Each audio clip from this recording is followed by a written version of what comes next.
Hi friends, माझं नाव निशा आहे. मी 20 वर्षाची झाली होती. तर माझी बहीण 22 वर्षाची होती. तिचं नाव आशा होतं. आम्ही दोघी बहिणी दिसायला सारख्याच होतो. यामुळे नवीन पाहणाऱ्या लोकांना आमच्यातील फरक लक्षात येत नव्हता. तसं पाहिलं तर आम्ही दोघी जुळ्या बहिणी नव्हतो. तरी आमच्यात एवढं साम्य कसं काय, असा बऱ्याच लोकांना प्रश्न पडायचा आणि अनेकांना कौतुकही वाटायचं. माझी बहीण मोठी असल्याने तिचं काही दिवसापूर्वी लग्न जमलं होतं. माझे होणारे भाऊजी इंजिनियर होते.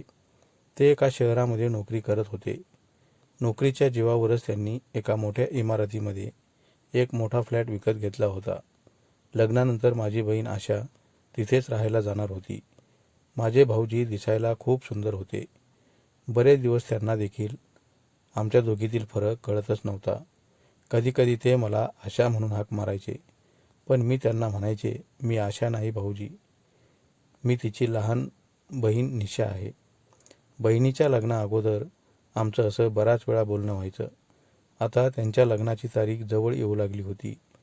उन्हाळ्याच्या सुरुवातीलाच त्यांच्या लग्नाची तारीख धरली होती.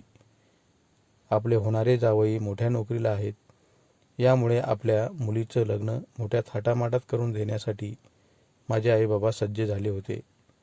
त्यांनी मित्राकडून, नातेवाईकाकडून बरेच पैसे जमा केले होते.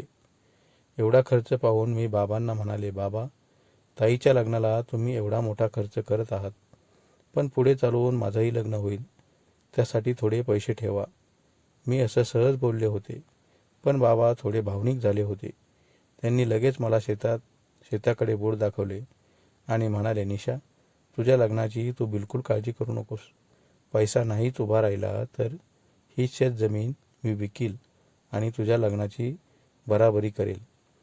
बाबांच्या अशा बोलण्यावर मला वाटलं मी उगाचच अशी बाबांना बोलले. काही दिवसांनी माझ्या बहिणीचं लग्न एका हॉलमध्ये मोठ्या थाटामाटात पार पडलं होतं.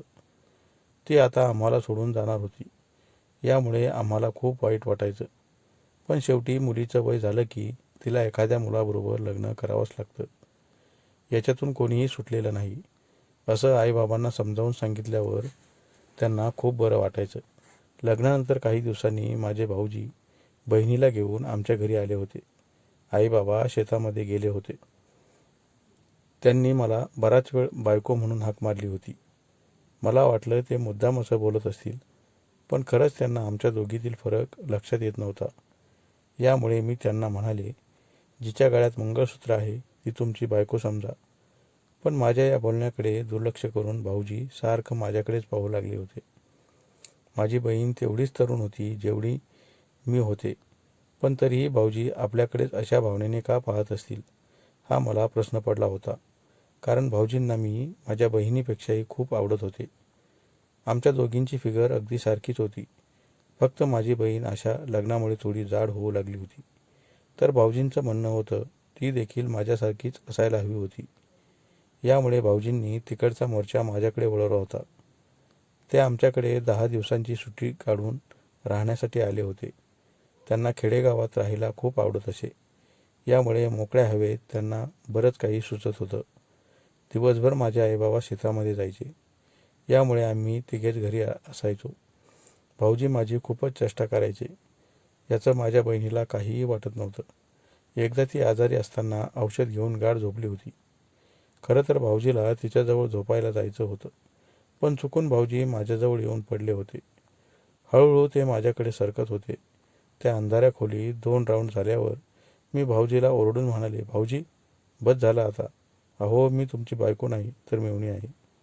मी असं मोठ्या आवाजात म्हटल्यावर भाऊजी पटकन माझ्याजवळ उठून गेले आणि बाहेरच्या झाडाखाली येऊन बसले. त्यांना वाटलं होतं आपल्या मेव्हणीचा आवाज आपल्या बायकोने तर ऐकला नसेल ना. पण तिला जेव्हा डोकावून पाहिलं तेव्हा ती अजूनही गाढ झोपली होती. याचा फायदा भाऊजींनी घेतला होता. 2 राऊंड काढल्यामुळे माझी चांगलीच फजिती झाली होती. मला कोणाला सांगता येत नव्हतं आणि याविषयी बोलता येत नव्हतं. पुढे काही दिवसांनी भाऊजीची सुट्टी संपली आणि ते त्यांच्या नोकरीच्या ठिकाणी जायला निघाले. तेव्हा ते मला म्हणाले होते, निशा, तू सुद्धा आमच्यासोबत चल. तुझ्या शिक्षणाचा सारा खर्च मी करतो. भाऊजीच्या या बोलण्याचा अर्थ मी समजून घेतला आणि त्यांना नकारार्थी मान हलवून म्हणाले, नाही.